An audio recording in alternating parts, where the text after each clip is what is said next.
आज आम तापर क्वेश्चन डिस्कसन करिया 8 नंबर क्वेश्चन ओडिशा भितर सैन्य चालन करने को राजाराम पंडित केउं सर्तर इंग्रेज मानक अनुमति देथिले।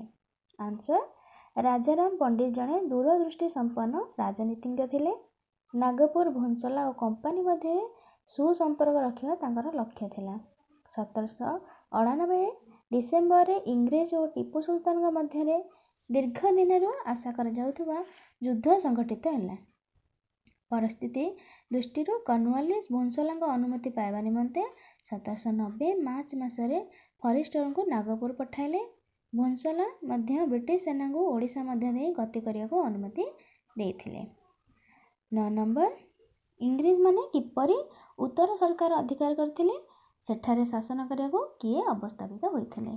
आंसर जेतेबेले खोदा राजा द्वितीय दिव्यसिंह मृत्यु है खादी निमित्त दिव्यसिंह पुत्र मुकुंद देव और वीरकिशोर देव द्वितीय पुत्र श्यामसुंदर मध्य प्रतिद्वंदिता है। ब्रिटिश माने श्यामसुंदर को साहाय्य करुवा बेले मुकुंद देव पक्षरे दाबी कले सदाशिव राव एवं मुकुंद देव गादी आहरण कले। इंग्रेज माने ओडिशार भूगोल को बुझीपारी वेलसेली ओडिशा अधिकार करने को व्यग्र हो पड़े। मराठा मानकर दुर्बलता सुजोग नहीं 1803 ओडिशा अधिकार कले। 10 नंबर कटक अभियान पूर्व हारकोट केउं युद्ध कौशल अवलंबन करथिले। उत्तर कटक यात्रा पूर्व हारकोट गंजाम और पुरी मध्य आवश्यक जोगाजोग व्यवस्था संपादन करथिले। काले मराठा माने विपद सृष्टि करेंगे सेथिपाई माणिकपटना और पुरी ठारे ब्रिटिश सेना को मुतयन करथिले।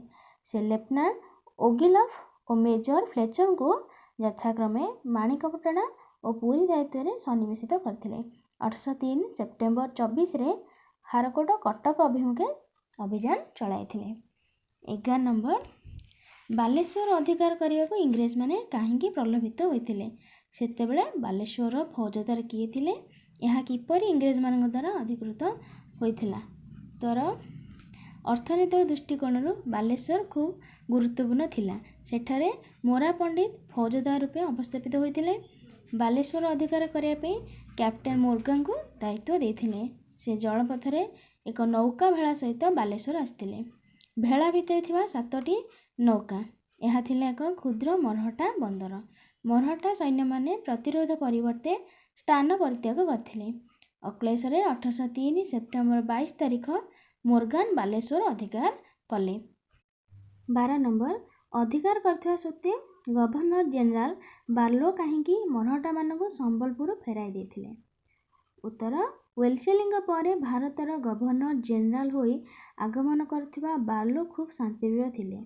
से मरहटा मानक संबलपुर फेराई देले। 1806 रु 1870 ख्रीष्टाब्द पर्यंत संबलपुर रे पुनश्च मरहटा शासन प्रचलित होइथिला। 1870 तृतीय मरहटा युद्ध रे इंग्रेज माने विजय लाभ करी संबलपुर अधीनस्थ हेले। 13 नंबर मोगलबंदी और गड़जात अंचल मध्य पार्थक्य दर्शाओ। उत्तर गड़जात अपेक्षा मोगलबंदी राज्य मान थिला अधिक जनबहुल और समृद्ध।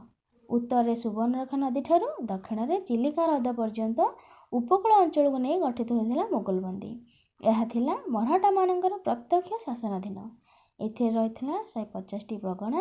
प्रगणार दायित्व रे 32 जन अमिल राजस्व संग्रह करने। सर्वमोट 24टी राज्य को नहीं गड़जात गठित होता।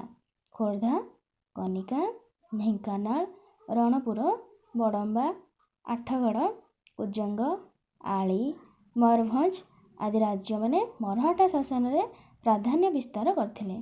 भोंसलांगो राजा माने वार्षिक निर्दिष्ट परिमाण रे राज्य देय देउथिले। 14 नंबर ब्रिटिश जगन्नाथ मंदिर नीति अनुଯାयी केउ मान को लाल यात्री कह जाउतिला। उत्तर नुआ नियम अनुଯାयी पुरी को प्रवेश करुवा तीर्थयात्री मान ठारू उत्तर 18 नला घाट और दक्षिण में लोकनाथ घाट पाखरु यथाक्रमे यात्री पिछा 10 टंका और 6 टंका कर आदाय कर व्यवस्था थिला। सेमानंगो लाल यात्री कह जाउतिला।